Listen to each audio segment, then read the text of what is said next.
नमस्कार विद्यार्थियों, मैं सत्या सर आप सभी का जीएस की स्पेशल क्लासेस में स्वागत करता हूं। आज हम लोग इंडियन ज्योग्राफी का एक बहुत important topic Ganga river system को पढ़ने वाले हैं।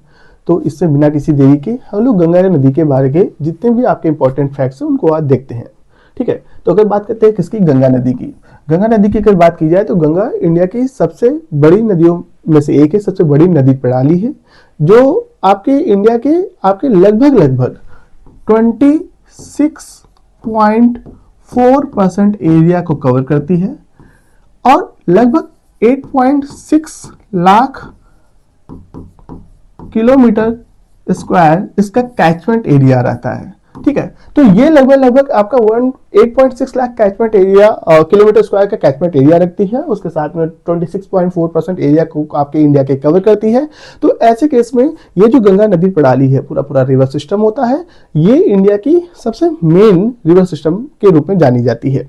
अगर बात करते हैं गंगा नदी की, तो गंगा को एज ए नेशनल रिवर, ठीक है, ये एक अच्छा क्वेश्चन बनता है, कई सारे एग्जाम में रिपीटेडली पूछा गया है। अगर मैं बात करूं गंगा को ऐसे नेशनल रिवर कब डिक्लेयर किया गया था, तो हमको बोलना होगा कि गंगा नदी को 2008 में आपका नेशनल रिवर डिक्लेयर किया गया था। अगर गंगा की हम बात करते ही हैं तो गंगा नदी के लिए फिर गवर्नमेंट ने बहुत सारे प्लान लॉन्च किए हुए, जिनमें से कुछ हमारे लिए मेजर इंपॉर्टेंट होते हैं। जिनमें से जैसे होता है कि हमारा आपका कि गंगा एक्शन प्लान, और दूसरा हमारा जो इंपॉर्टेंट होता है, जो आज के समय भी सबसे इंपॉर्टेंट है या जानी जाती है, जिसको आपका कई सारे आपके पेपर में आप लोगों ने देखा भी होगा, नमामि गंगे। ये दो ऐसे मेजर प्रोजेक्ट्स हैं जो बहुत ज्यादा एग्जाम में पूछे जाते हैं। अगर बात करते हैं हम गंगा एक्शन प्लान की, ये इंट्रोड्यूस होता है 1985 में, और अगर नमामि गंगे की बात करते हैं तो ये इंट्रोड्यूस होता है 2014 में। तो 2014 की जो नमामि गंगे योजना है, ये आज भी अनवरत रूप से चल रही है। इसमें गंगा नदी में जो सीवेज ट्रीटमेंट है और जो भी ऐसे पॉल्यूशन से रिलेटेड एलिमेंट्स हैं, उनको आपका ट्रीट करने के लिए इस प्रोजेक्ट को लॉन्च किया गया था और गंगा नदी को साफ करने का प्रयास किया गया था। अगर बात करें गंगा नदी की, तो गंगा नदी में पाई जाने वाली जो गंगेटिक डॉल्फिन है, ठीक है, इसे आपका as a national aquatic animal declare करके रखा गया है, गंगा डॉल्फिन की। ठीक है, तो यहाँ पर भी आपके डॉल्फिन से रिलेटेड भी कई सारे पॉइंट्स बनते हैं जो गंगा नदी में पाई जाती है। ठीक है, अगर हम बात करें गंगा नदी की, गंगा नदी ओरिजिनेट कहाँ से होती है, कैसे क्या इसका आपका एरिया है, एक मैप के थ्रू हम लोग इसको समझते हैं। अगर बात करें गंगा नदी की, तो गंगा नदी ओरिजिनेट होती है कहाँ से, सीधे गंगा नदी के रूप में नहीं। यहाँ पे उत्तराखंड में जो कुमाऊं गढ़वाल रेंज है, यहाँ पर एक ग्लेशियर होता है जिसे हम आपका गंगोत्री ग्लेशियर के नाम से जानते हैं। गंगोत्री ग्लेशियर से एक रिवर ओरिजिनेट होती है जिसे हम भागीरथी के नाम से जानते हैं। यह भागीरथी रिवर अपनी ट्रिब्यूटरीज के साथ में आगे बढ़ती है, जिसमें आपका एक सतोपंथ करके एक ग्लेशियर है, और इस सतोपंथ ग्लेशियर से एक रिवर ओरिजिनेट होती है जो कई सारी रिवर्स के मिलने से बनती है, जिसे आपका अलकनंदा के नाम से जाना जाता है। तो अलकनंदा और भागीरथी ये दोनों उत्तराखंड के निचले भागों में आके मिलती हैं, जहां पर, और वो प्लेस कहलाता है देवप्रयाग। तो देवप्रयाग में ये जो आपकी नदी होती है, इसके बाद में जानी जाती है निचले भागों में गंगा के नाम से। शुरुआती भागों में ये आपके जो भागीरथी, जो गंगोत्री ग्लेशियर से ओरिजिनेट हुई, सतोपंथ से ओरिजिनेट वाली अलकनंदा नदी के रूप में रही, जिसमें से अलकनंदा में इसकी कई सारी जो ट्रिब्यूटरीज हैं, सहायक नदियां हैं, विष्णु गंगा है, धौली गंगा है, ठीक है, पिंडार है, ये सारी मिलती हैं, वो आगे पढ़ेंगे। ठीक है, अब यहाँ से ये गंगा नदी आगे बढ़ती है, और आगे बढ़कर जब ये आगे बढ़ती है तो इसमें ये सबसे पहले आपके उत्तराखंड राज्य में आपका इसका कैचमेंट एरिया या फ्लो एरिया होगा, जिसमें से जब ये आपके उत्तराखंड में होगी तो ये क्या करती है, एक प्लेस पड़ता है हरिद्वार। हरिद्वार के पहले ये पूरी रिवर टोटली माउंटेनियर एरिया को कवर करती है और हरिद्वार से ही मैदानी भागों में प्रवेश करती है। हरिद्वार से मैदानी भागों में प्रवेश करने के बाद में जब ये नदी आगे बढ़ती है तो उसके बाद में ये एक मेजर स्टेट को कवर करते हैं, यूपी। और होता क्या है कि गंगा नदी का जो मेजर पार्ट है, जो सबसे ज्यादा गंगा नदी का फ्लो एरिया है, लगभग आपका 1450 किलोमीटर का, वो कहां पर होता है, यूपी में। अब गंगा नदी क्या करती है, हरिद्वार से मैदानी भागों में प्रवेश करती है, और यूपी में यहां पर आपका एक डिस्ट्रिक्ट पड़ता है आपका, जिसका नाम है आपका बिजनौर। ठीक है, तो ये बिजनौर से क्या करती है, यूपी में एंट्री करती है और उसके बाद में यूपी में पूरा आपका एरिया बहते हुए 1450 किलोमीटर बहते हुए एक डिस्ट्रिक्ट पड़ता है आपका बलिया। तो बिजनौर से लेकर आपके बलिया तक ये यूपी में आपके बहती है और बलिया से क्या होती है, बाहर हो जाती है। अगर मैं बात करता हूँ किसकी, गंगा नदी की, गंगा नदी के शुरुआती भागों में यहाँ पर इसमें इसकी एक ट्रिब्यूटरी आपकी जो छोटी छोटी कई सारी ट्रिब्यूटरीज मिलती हैं, इनमें से यहाँ से हरिद्वार से एक बहुत इंपॉर्टेंट पॉइंट बनता है यहाँ पर आपके गंगा नदी पर अपर गंगा कैनाल बनती है। ऊपरी गंगा नहर है और ये जो अपर गंगा कैनाल है यहीं से आपका जो निचले भागों के लिए आपके एक कैनाल सिस्टम क्रिएट किया गया है। उसके बाद जब नीचे बढ़ते हैं तो यहाँ पर बिजनौर पड़ता है। बिजनौर में आपका मिडिल गंगा कैनाल है। इस मिडिल गंगा कैनाल से आपका जो निचले भागों के लिए आपका पानी प्रोवाइड होगा। और उसके बाद एक डिस्ट्रिक्ट और पड़ता है जिसको बोलते हैं बुलंदशहर। ये जो बुलंदशहर का इलाका है यहाँ से लोअर गंगा कैनाल बनती है। तो गंगा नदी के शुरुआती भाग से आपके 3 मेन रिवर्स आपके कैनाल्स क्रिएट की गई हैं। आपका हरिद्वार से अपर गंगा कैनाल, बिजनौर से मिडिल गंगा कैनाल और बुलंदशहर से लोअर गंगा कैनाल। जिसके बाद ये सबसे ज्यादा आपका बिजनौर से बलिया यूपी में 14,500 किलोमीटर से बहती है और ये लगभग आपके 28 डिस्ट्रिक्ट्स होते हैं यूपी के जिनको कवर करती है। अगर इसके किनारे में बड़े सिटीज की बात करता हूँ तो यहाँ पर एक इसका जो सबसे बड़ा आपका सिटीज आपका बड़े सिटीज में से एक है इंडस्ट्रियल, वो कौन सा पड़ता है, कानपुर यूपी में। इसके बाद यहाँ पर एक जो बहुत फेमस डिस्ट्रिक्ट है आपके लिए यूपी का, प्रयागराज। यहाँ पे प्रयागराज में क्या होता है, गंगा नदी में इसकी जो सबसे मेजर ट्रिब्यूटरी है जो यमुनोत्री ग्लेशियर से ओरिजिनेट होती है और इसमें आकर मिलती है, ये कौन सी रहती है, यमुना रिवर रहती है। यमुना नदी ऐसा माना जाता है कि सरस्वती नदी के साथ में प्रयागराज में गंगा नदी से मिलकर खत्म होती है। अब यहाँ पर जो प्रयागराज का एरिया है, ठीक है, इसके बाद गंगा नदी प्रयागराज से आगे बढ़ती है और आगे बढ़कर फिर चली जाती है कहाँ पर, बिहार। बिहार के बाद में कुछ एरिया इसका झारखंड का रहता है और झारखंड के बाद ये नदी चली जाती है कहाँ पर, वेस्ट बंगाल में। वेस्ट बंगाल में क्या होता है, जो गंगा नदी होती है इसके जो आपके पूरे आपके जो रेंज है उसमें से इसकी एक मेजर आपके डिस्ट्रीब्यूटरी वितरिका अलग होती है। देखिए नदियां 2 प्रकार की होंगी। जब किसी मुख्य नदी की धारा में कोई दूसरी नदी आकर मिलती है तो उसकी सहायक नदी सहायिका या ट्रिब्यूटरी कहलाती है और जब किसी मुख्य धारा से कोई नदी अलग होती है तो वो आपकी उसकी डिस्ट्रीब्यूटरी या वितरिका कहलाती है। तो वेस्ट बंगाल में यहाँ पर एक फरक्का करके प्लेस है। इस फरक्का से क्या होता है, गंगा की एक डिस्ट्रीब्यूटरी अलग होती है जिसे आपका हुगली के नाम से जाना जाता है। हुगली बहुत फेमस रिवर है। इसी के किनारे आपका कलकत्ता करके जो आपके वेस्ट बंगाल की कैपिटल है वो आपकी है। अब उसके बाद जो गंगा नदी की मेन ब्रांच होती है वो चली जाती है कहाँ पर, बांग्लादेश में। बांग्लादेश के रीजन में इसे जाना जाता है पद्मा नाम से। बांग्लादेश में ये हो गई है पद्मा, जिसमें एक रिवर आकर मिलती है जिसका नाम है आपका ब्रह्मपुत्र। ये ब्रह्मपुत्र नदी तिब्बत जो चाइना ऑक्यूपाइड रीजन है वहां से निकलकर आपका तिब्बत से होते हुए आपके अरुणाचल प्रदेश, असम होते हुए बांग्लादेश में गंगा से मिलती है, जहां पर इसे आपका जमुना नाम से जानते हैं।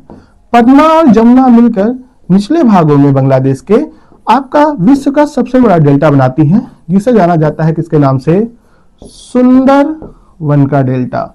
तो ये जो सुंदरवन है आपके, ये लार्जेस्ट डेल्टा इन अर्थ के फॉर्म में जाने जाते हैं और यहाँ पर जो बहुत सारी स्पीसीज हैं, देखिएगा ये एक ऐसा इलाका है जो मैंग्रोव फॉरेस्ट के रूप में लिए फेमस है। साथ में यहाँ पर बहुत सारी ऐसी स्पीसीज होती हैं जो केवल यहीं पाई जाती हैं। इनमें से एक सबसे फेमस होती है रॉयल बंगाल टाइगर। आपको पता होगा कि बंगाल टाइगर्स के लिए या जो हमारे इंडिया में टाइगर्स हैं उनके लिए आपका बहुत सारी स्कीम्स हैं या बहुत सारे प्रोजेक्ट्स हैं, जिनमें से सबसे फेमस है प्रोजेक्ट टाइगर। प्रोजेक्ट टाइगर 1973 में इंट्रोड्यूस होता है। हाँ, हालांकि वो जिम कॉर्बेट से होता है, लेकिन इसके अंतर्गत में सुंदरवन डेल्टा के जो आपके सुंदरवन का जो आपका रीजन है इसको भी कवर किया गया है। तो अब यहाँ पर ये गंगा नदी कहाँ पर आपके लास्ट में जो बे ऑफ बंगाल का रीजन है, बंगाल की खाड़ी, इसमें आपका लार्जेस्ट डेल्टा बनाते हुए खत्म हो जाएगी। ठीक है, तो इसका जो डेल्टा है, कुछ डेल्टा का भाग इसका बांग्लादेश के रीजन में है, कुछ यहाँ पर जो हुगली नदी का भाग है वो निचले भागों में होगा। तो ये इंडिया और बांग्लादेश दोनों के रीजन में इसके डेल्टा का आपको विस्तार मिलता है। तो ऐसे केस में अगर गंगा की बात करते हैं तो गंगा नदी यहाँ पर हमारी आपकी, अगर हम देखते हैं गंगा नदी, तो ये ओरिजिनेट होती है कहाँ से? उत्तराखंड से। उत्तराखंड के बाद में बहती है कहाँ पर? यूपी में। यूपी के बाद पहुंचती है कहाँ पर? बिहार में। बिहार के बाद में कहाँ पहुंचती है? झारखंड। झारखंड के बाद में वेस्ट बंगाल। तो ऐसे ही हम मेजर 5 स्टेट को कवर करती है, जिनमें से सबसे ज्यादा बहती है यूपी में। अगर हम गंगा की बात कर ही रहे हैं तो गंगा में प्रयागराज, ये एक आपका इंपॉर्टेंट पॉइंट है। प्रयागराज से लेकर क्या होता है आपका? हल्दिया तक। हल्दिया कहाँ पड़ता है आपका? प्रयागराज से हल्दिया। हल्दिया है आपका वेस्ट बंगाल में, ठीक है। यहां पर आपका एक प्लेस पड़ता है हल्दिया, ठीक है। तो प्रयागराज से हल्दिया तक यहां पर गंगा नदी पर आपका नेशनल वाटरवे नंबर 1 आपका है। नेशनल वाटरवे मतलब 1, जैसे हमारे सड़कों पे राष्ट्रीय राजमार्ग होते हैं, ऐसे ही आपके नदियों पर राष्ट्रीय जलमार्गों के भी प्रावधान है। तो ये जो राष्ट्रीय जलमार्ग संख्या 1 है, नेशनल वाटरवे नंबर 1, ये प्रयागराज से कहां तक के बीच में? आपके हल्दिया के बीच में है। यहां पर अगर गंगा की हम बात करते हैं तो गंगा की जैसे आपकी एक मेजर ट्रिब्यूटरी कौन सी? आपकी यमुना नदी है। इस यमुना की भी कई सारी मेजर ट्रिब्यूटरीज है। अगर मैं इन शॉर्ट में आपसे बात करता हूं, मैं जैसा कि अभी आपको शॉर्ट में चीजें बता रहा हूं, तो यहाँ पर यमुना की कई सारी ट्रिब्यूटरीज हैं, जिनमें से सबसे फेमस आपकी कौन सी होती है? आपकी एक है चंबल रिवर।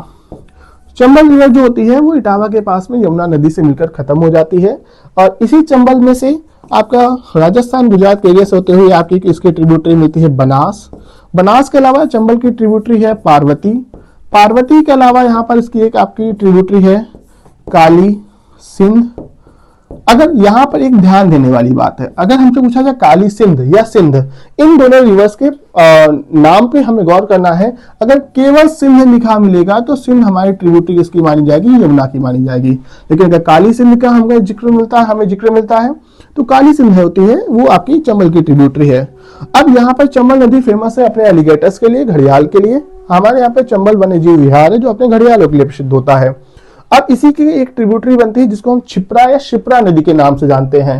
यहाँ पर इसकी एक ट्रिब्यूटरी बनती है जिसका नाम क्या आपका? शिप्रा है।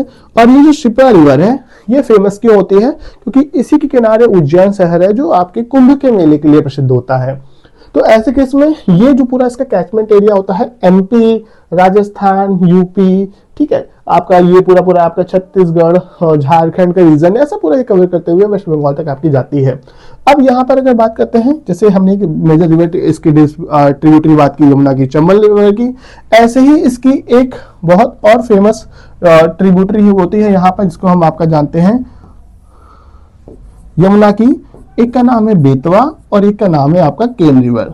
बेतवा और केन तो बहुत इंपॉर्टेंट रिवर है करंट में, क्योंकि आपको इन दोनों को एक कैनाल के थ्रू लिंक करके रखा गया है, जिसे केन बेतवा लिंक प्रोजेक्ट बोला गया, जिसके अंतर्गत में भारत में परियोजना चालू की गई थी, नदी जोड़ो परियोजना।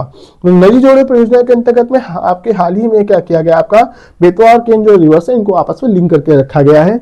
अगर बेतवा की बात करते हैं, बेतवा से अगर पूछे जाए तो इसके जो प्रोजेक्ट्स होते हैं वो बहुत ज्यादा पूछे जाते हैं, जैसे डैम एंड जो मल्टीपर्पज प्रोजेक्ट्स हैं।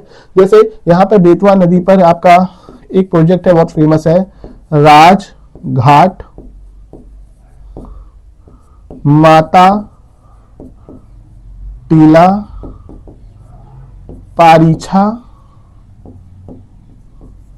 और सुकमा डुकमा, ठीक है। तो ये आपके कुछ ऐसे मेजर प्रोजेक्ट्स हैं जो बेतवा नदी पर है, जो कई बार रिपीटेडली एग्जाम में पूछे गए हैं कि बेतवा ये निम्नलिखित में से परियोजना, ये जो मल्टीपर्पज प्रोजेक्ट है किस रिवर से रिलेट करता है।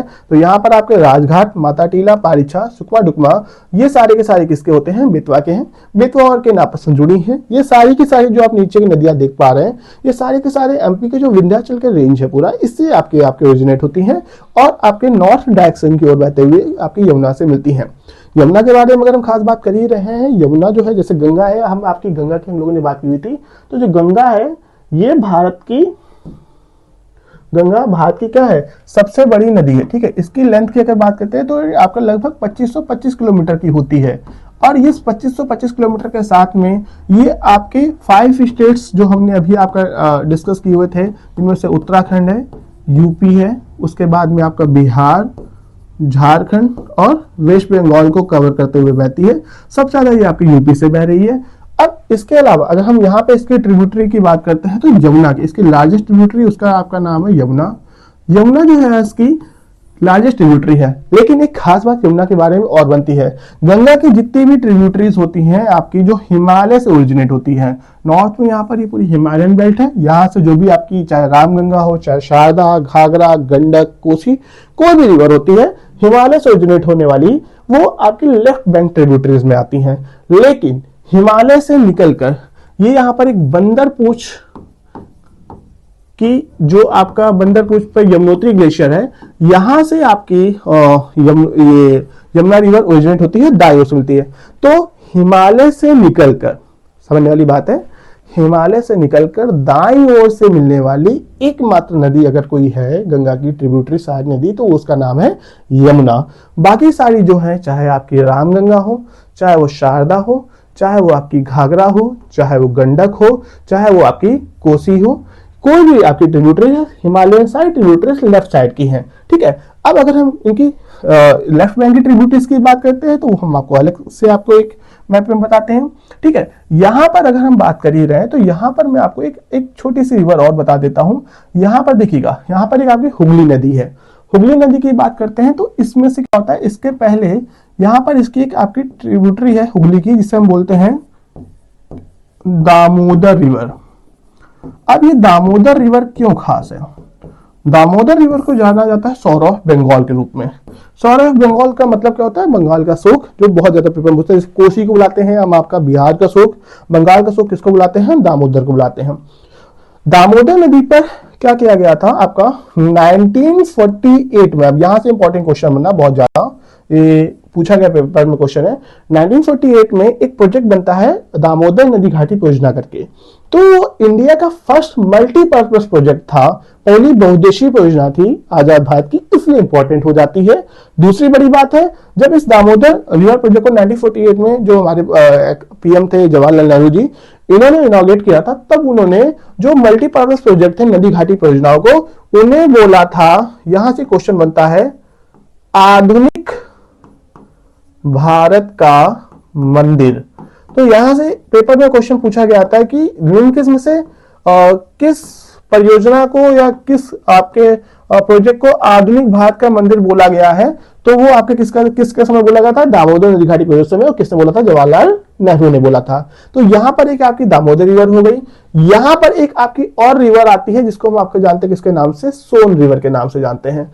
सोन रिवर जो है एमपी और छत्तीसगढ़ के रीजन के आसपास है, जो आपका अमरकंटक की पठार अमरकंटक प्लेटू है, वहां से ओरिजिनेट होती है और वहां से जाने के बाद में छपरा के पास में आपका बिहार में मिलकर समाप्त हो जाती है गंगा नदी से।